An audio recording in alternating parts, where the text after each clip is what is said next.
Eu coloquei aqui essa figura que representa bem um evento traumático. Não sei se todo mundo viu essa semana dessa menina que foi encontrada no mar, né? Ela se perdeu da família, deram uma bobeada e ela foi para alto mar em cima dessa boia.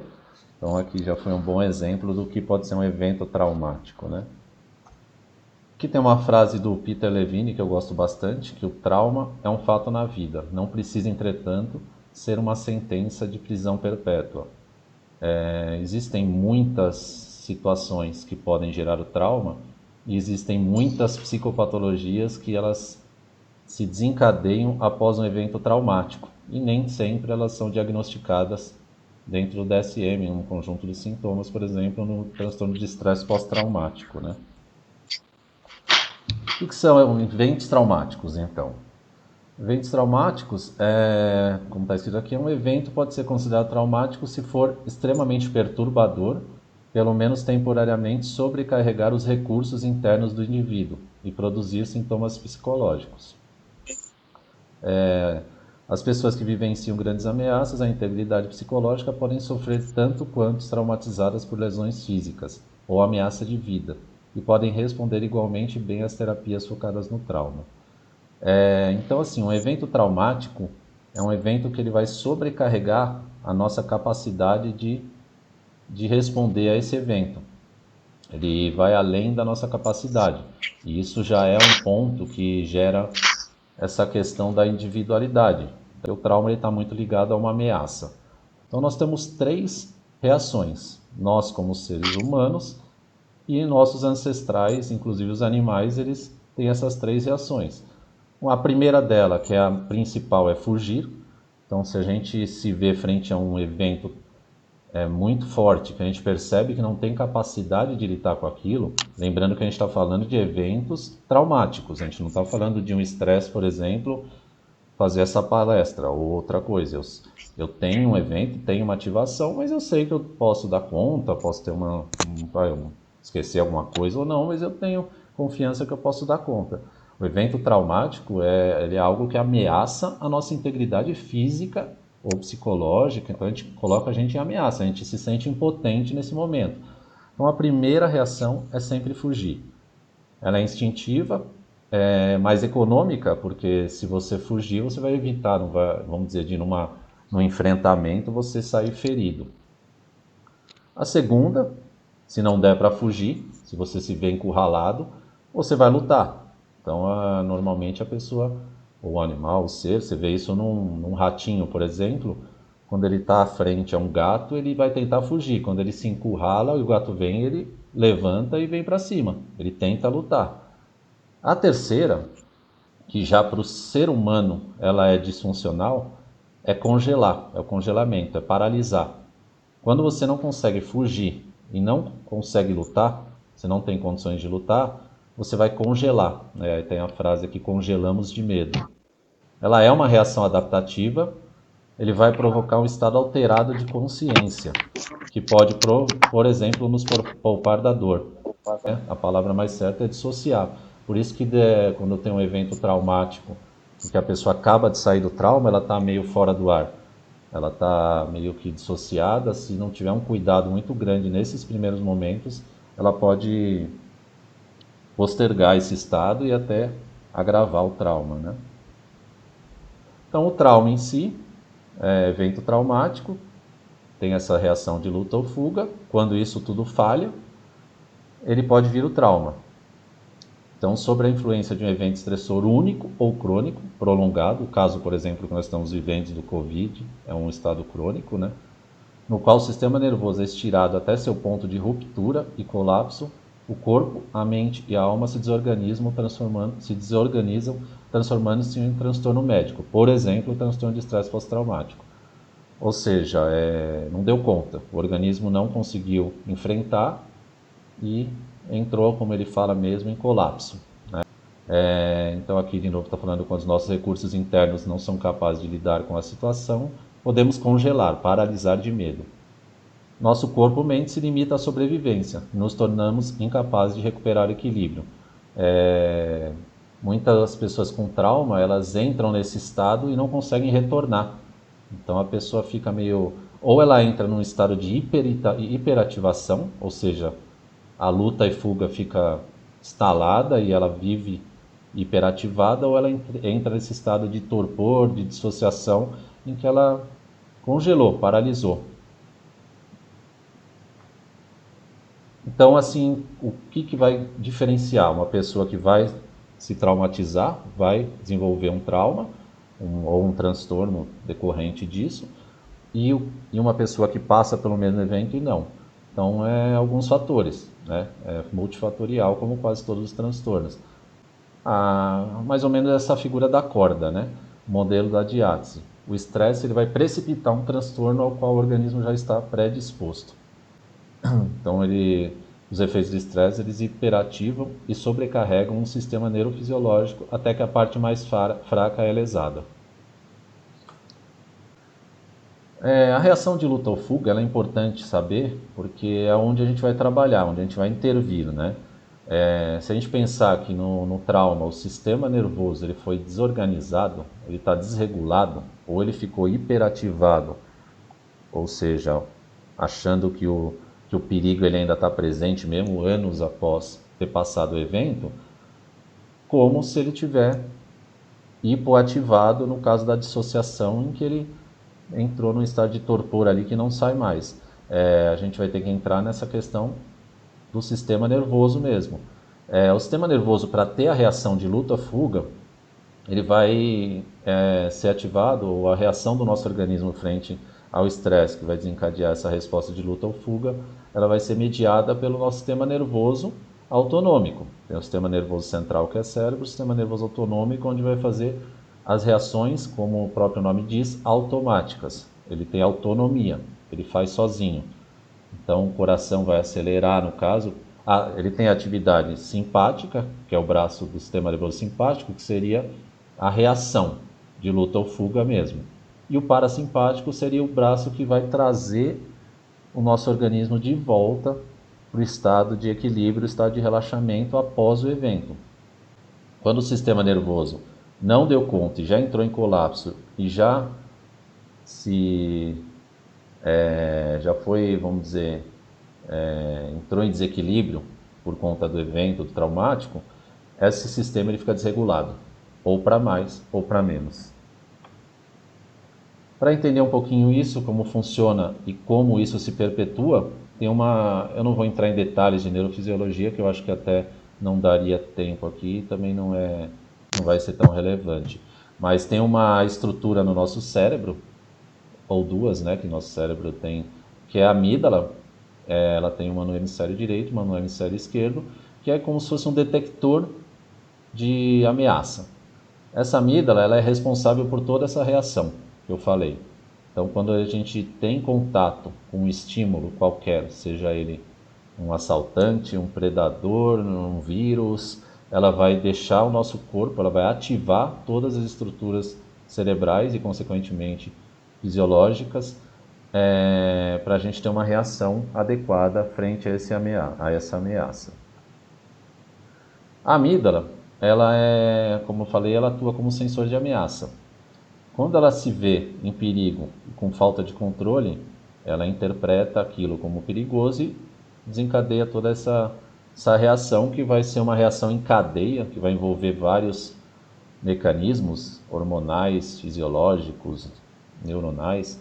E a amígdala, quando ela está aí a gente já está falando do lado patológico, quando uma pessoa entra em desequilíbrio, ou seja, foi instalado trauma, ela fica excitada o tempo inteiro, porque ela guarda essas mensagens. Ela é um alarme meio que arcaico. Ela não tem, ela é uma das estruturas que, entre aspas, né, tem menos neuroplasticidade. Ela é meio chucrona, assim. Ela é meio antiga, é bem antiga, e ela tem a prioridade de manter na nossa memória situações que possam nos levar em perigo, para a gente evitar a qualquer custo. Então essa amígdala fica hiperexcitada nessas situações, nessas pessoas que estão traumatizadas. Então aqui fala uma parte legal, que é como se o abandono, o abuso, a negligência, o terror e a ameaça sofridos estivessem em andamento, embora saibam cognitivamente que isso não é verdade. Então aí a gente tem um problema. Quando a gente vai trabalhar com terapias verbais, por exemplo, a terapia cognitiva, seja qual for a terapia verbal que vai trabalhar de nível racional, ou mesmo top-down, que a gente chama, né, de cima para baixo, a gente não consegue modular, porque a pessoa está hiperativada de estruturas que dominam essa região. Elas ficam meio que, o cérebro é como se ele tivesse uma desconexão.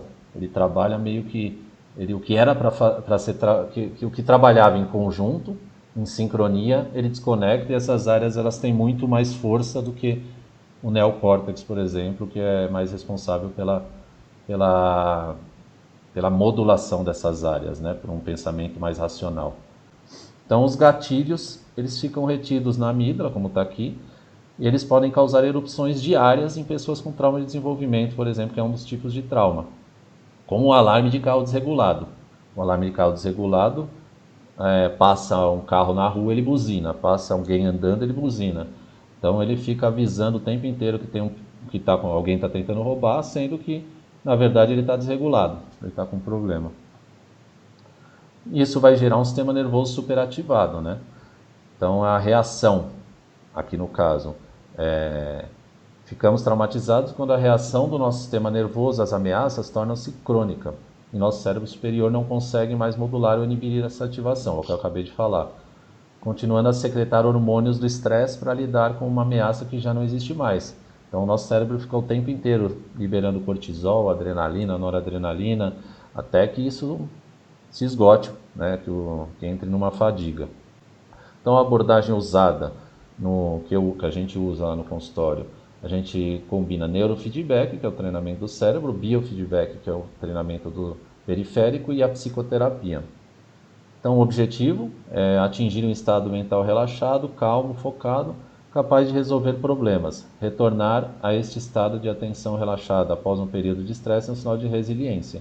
Ou seja, a gente vai tentar trazer esse organismo à flexibilidade que ele tinha, ou que ele deveria ter.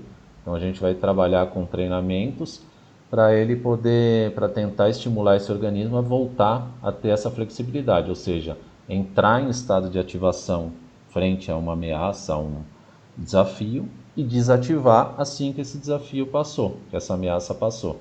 Esse é o equilíbrio, né? E quanto mais o organismo tem essa flexibilidade, maior é a sua resiliência, né? Biofeedback, o que seria então? Ele surgiu de estudos sobre a possibilidade de se controlar voluntariamente respostas fisiológicas do organismo. É um processo de leitura, armazenamento e amplificação de sinais fisiológicos emitidos por um organismo, assim como a devolução em tempo real de tais informações.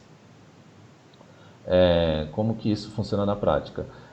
A pessoa ela tem essas reações do sistema nervoso, essas reações elas se transformam em sintomas, em respostas fisiológicas. Então a gente tem sudorese da mão, temperatura das extremidades fica mais fria, taquicardia, um monte de resposta de luta ou fuga que a gente pode intervir, que estão lá naquele desenho, naquela figura onde a gente separa o sistema nervoso parasimpático do simpático. Então todas aquelas reações, eles são sinais fisiológicos onde a gente vai pegar esse sinal, vai trazer esse sinal em tempo real para alguma forma de mídia e a pessoa vai tentar de alguma forma alterar esse sinal, e aí isso eu vou falar um pouquinho, e recebendo um feedback cada vez que ele consegue alterar esse sinal. Então, em resumo, o biofeedback periférico, por exemplo, ele vai trabalhar com a redução do sistema nervoso simpático. Então, todas as respostas fisiológicas de alta excitação, elas vão ser trabalhadas para a pessoa conseguir diminuir essa excitação e ir trazendo de volta o organismo para aquele relaxamento, para aquele estado de equilíbrio, de homeostase, né? Muita gente pergunta, isso é uma dúvida, né, qual a diferença do biofeedback com o neurofeedback. Na verdade, não tem diferença, é uma diferença mais descritiva. O biofeedback, a gente chama o biofeedback quando ele vai trabalhar com o sistema nervoso periférico, ou seja, sistema nervoso autonômico. Então, eu vou trabalhar na periferia, eu vou pegar sinal do dedo, da mão, batimento cardíaco no peito, músculos. Então eu vou trabalhar no sistema nervoso periférico. O neurofeedback é a mesma coisa, só que os dados que eu vou pegar ou aonde eu vou trabalhar é no sistema nervoso central, ou seja, cérebro.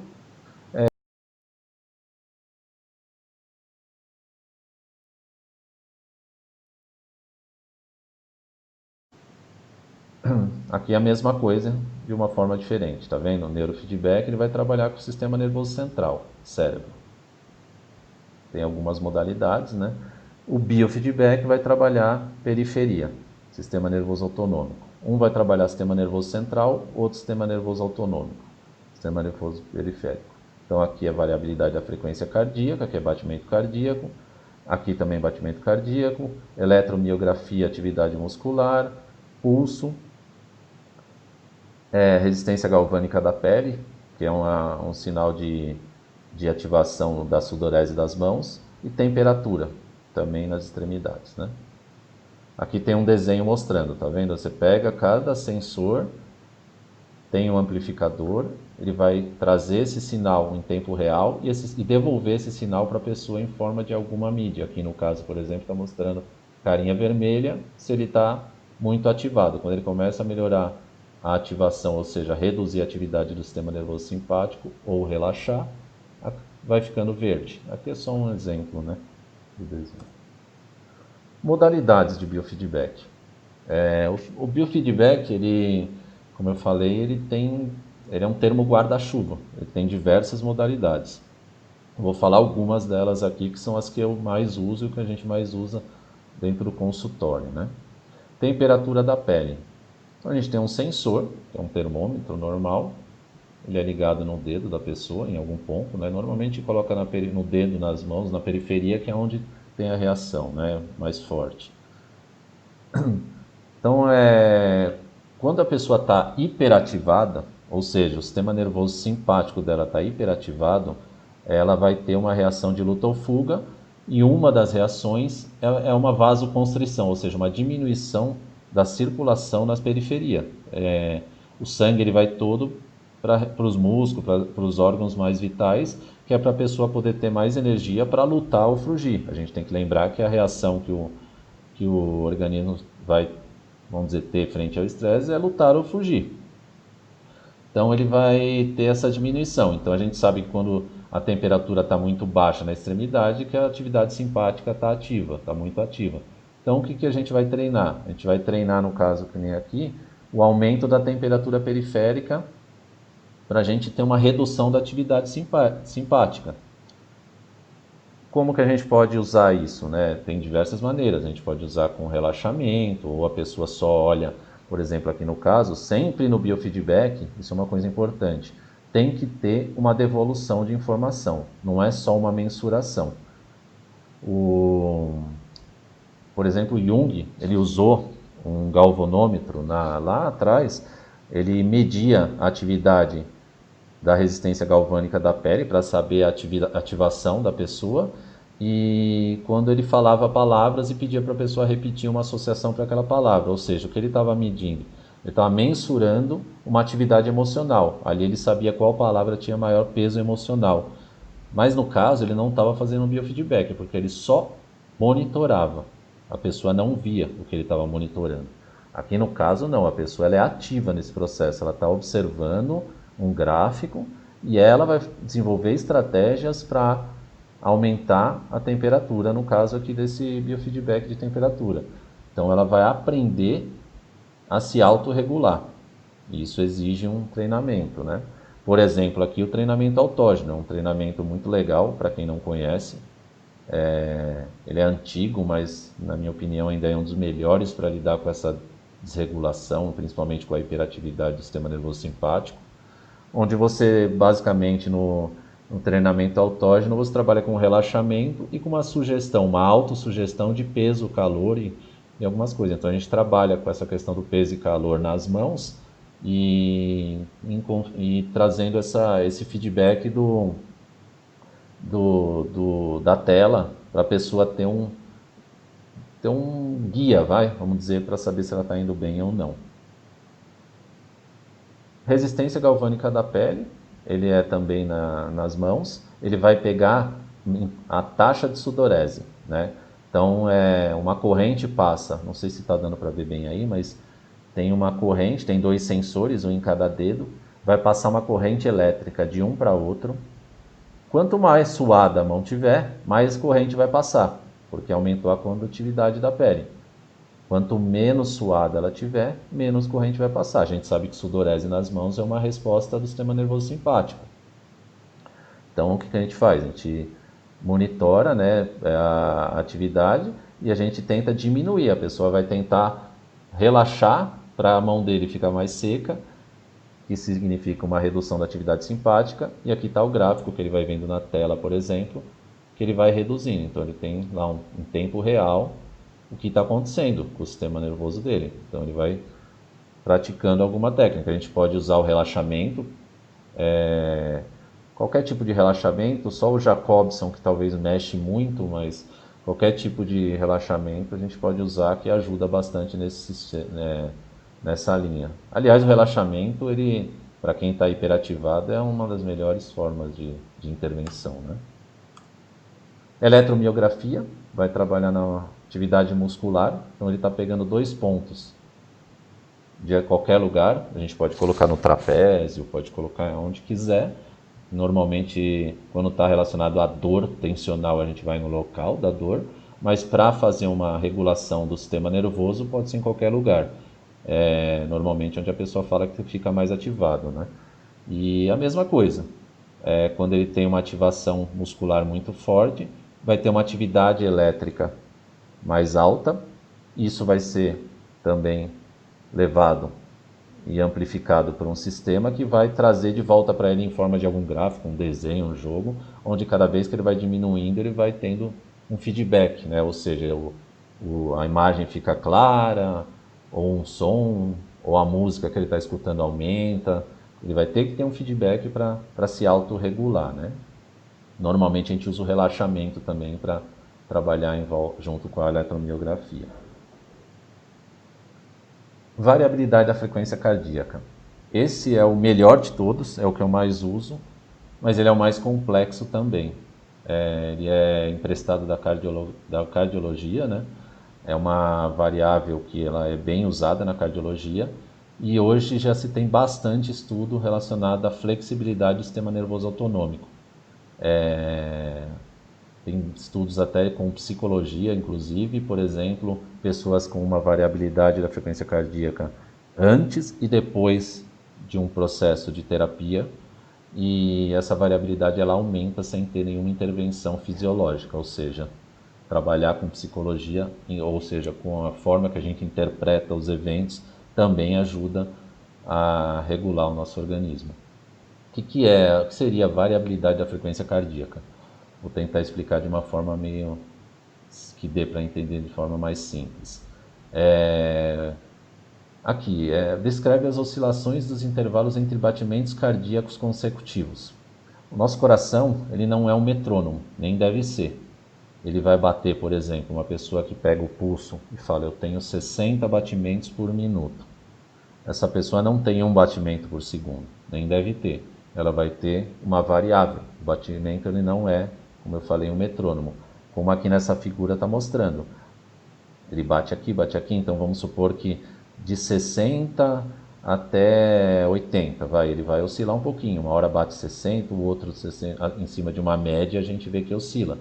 Quanto maior a oscilação, ou seja, aqui já está aumentando, melhor, isso chama variabilidade, melhora a variabilidade da frequência cardíaca.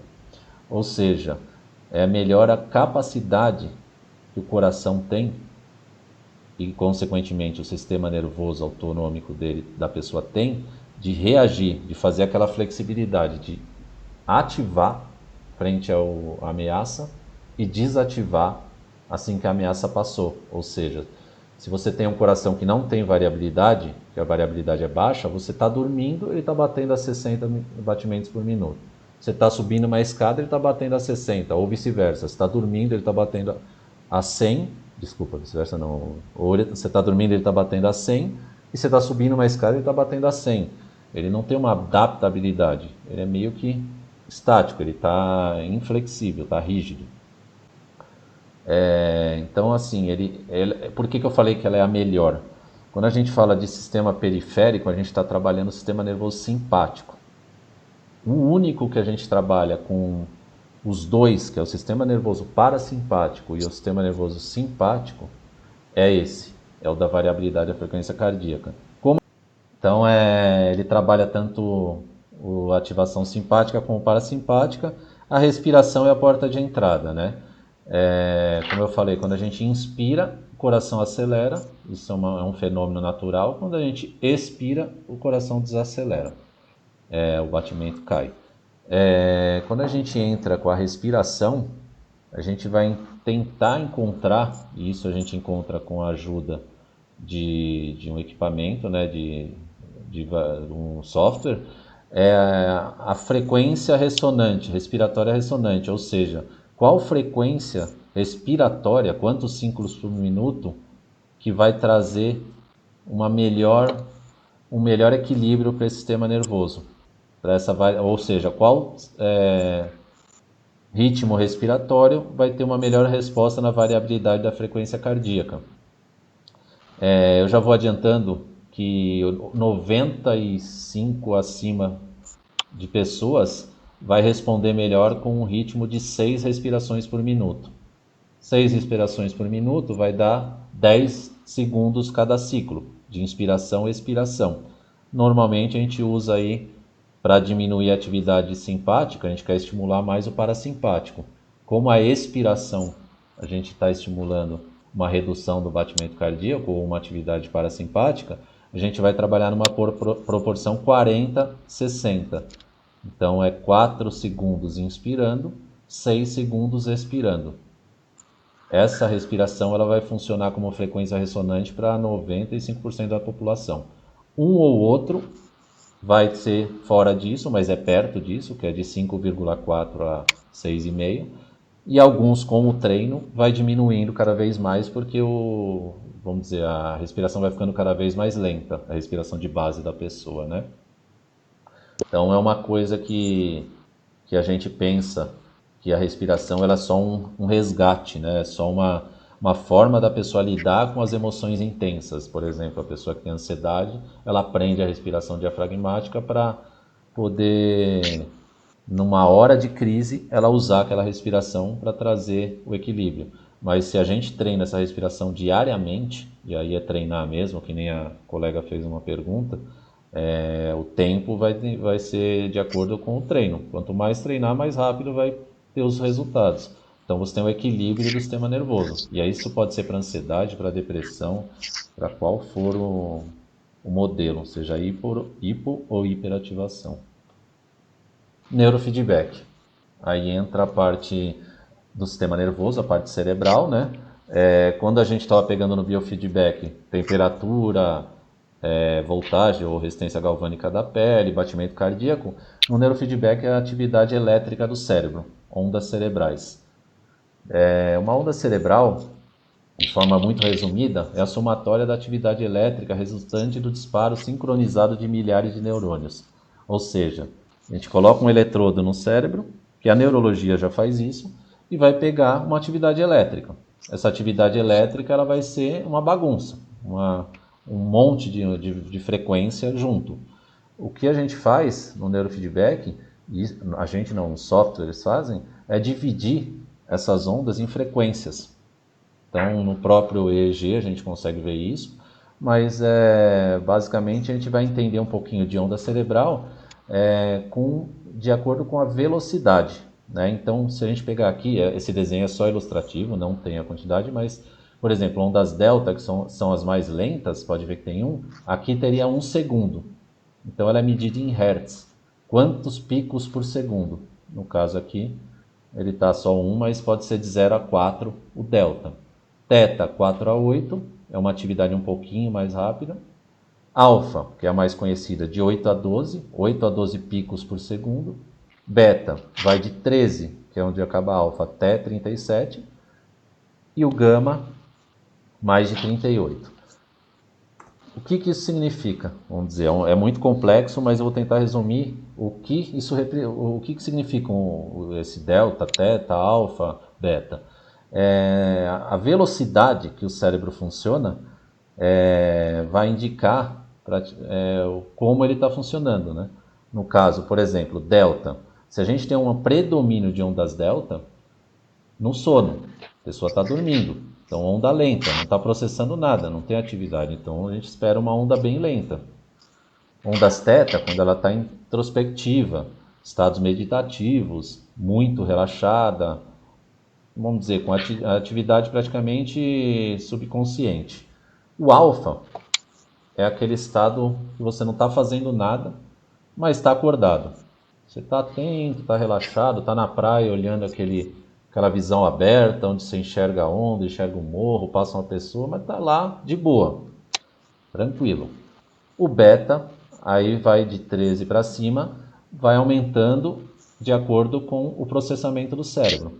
Então, atividade de consciência, processamento, funções executivas, toda a atividade que exige mais processamento, ela vai usar beta, né? Um beta muito rápido indica um cérebro muito ocupado, um cérebro que está pensando muito ou que está, por exemplo, em hipervigilância, e eu vou falar um pouquinho disso depois, agora. Como que a gente vai saber, né? A gente sabe que essas ondas elas estão ligadas como eu falei aqui atrás, a estados de consciência. Elas não existe uma onda só, é como uma orquestra, elas vão funcionar em conjunto. Então, a todo tempo, você vai ter uma distribuição de todas as ondas cerebrais. O que você vai ter é uma maior proporção de uma ou de outra, dependendo da atividade que você está fazendo. Se você está dormindo, você vai ter uma maior proporção de onda lenta. Se você está estudando, por exemplo, agora, a gente vai ter uma maior proporção de onda beta, ou deveria ter, né? Se a gente não está fazendo nada, vai ter uma maior proporção de onda alfa, que é a atividade dominante do cérebro, né? Ou seja, que a gente espera com maior amplitude. Para fazer o tratamento com o neurofeedback, o biofeedback já vai direto na ativação e treina. Como não tem contraindicação, não precisa nem pensar, é colocar e reduzir. Para fazer o neurofeedback, a gente tem que fazer um eletroencefalograma antes, para saber como que está esse cérebro. A gente não pode treinar um cérebro para reduzir se a gente não sabe se ele está hiperativado, ou para ativar, estimular, se a gente não sabe se ele está hipoativado. Então a gente vai fazer o eletroencefalograma, que é aqui eu mesmo fazendo né? A gente coloca uma touca que vai captar o sinal elétrico de várias regiões que estão aqui, ó. Então aqui é o nariz, lado direito, orelha esquerda. Então você tem aqui, cada eletrodo vai corresponder a uma localização. Por exemplo, aqui córtex pré-frontal do lado esquerdo, córtex pré-frontal do lado direito, e assim por diante, né? Então aqui está escrito uma frase do Thomson, até esqueci de colocar a referência aqui do ano, mas ele vai falar que o EEG ele atua como uma bandeira que reflete o funcionamento do cérebro. Assim como você infere a atividade, velocidade e direção do vento de uma bandeira, você faz inferência sobre a atividade do cérebro lendo o EEG. Ou seja, se uma pessoa que está ansiosa, a gente já espera mais ou menos que ela vai ter uma atividade mais rápida no cérebro. Então, a gente pode olhar um EEG e às vezes olhar para a pessoa e falar, olha, você deve funcionar assim, assado, faz sentido ou não, e normalmente a pessoa fala, não, você me descreveu, porque são padrões que a gente já espera, né? Dependendo de como a gente enxerga esse EEG. Aqui é um EEG cru, como é que funciona, então cada região daquela, ó, FP1, frontal, tal, cada região daquela vai ter um traçado elétrico. E aí um software ele vai fazer essa distribuição e vai trazer de uma forma quantitativa, que é isso aqui.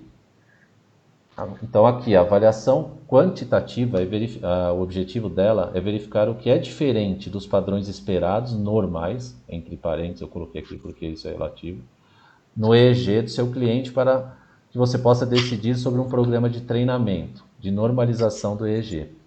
Ou seja, a gente vai pegar uma base de dados, isso é mundial, e a gente vai comparar a porcentagem de cada onda, tá vendo? Tem aqui delta, teta, alfa, 12 a 15, que é uma onda que a gente chama de ritmo sensório-motor, que ela normalmente está no meio do cérebro, mas é beta já. E outro tipo, beta 1 e beta 3. A gente vai comparar com essa base de dados, se você olhar aqui em cima, ele tem 7 e menos 7, ou seja, mais desvio padrão e para menos. O que está em vermelho a gente sabe que tem para mais, em comparação com a base normativa. A base normativa seria aqui, verde. Tudo que teria que estar em verde, o cérebro está inteiro. Como que é feita essa base normativa? Eles vão pegar um grupo de pessoas, e são muitas, que nunca tomaram nenhuma medicação, que não tem histórico familiar de transtorno psiquiátrico, que, vamos dizer, não tem nenhum indício de que tem algum transtorno. Por isso que eu falo considerado normais, entre aspas, né? Ou pelo menos nunca desencadearam nenhuma, não tiveram o primeiro episódio ainda. E esse paciente aqui foi um paciente meu, que eu atendi logo antes da pandemia. A gente parou na segunda sessão por conta da pandemia e vou voltar agora em setembro.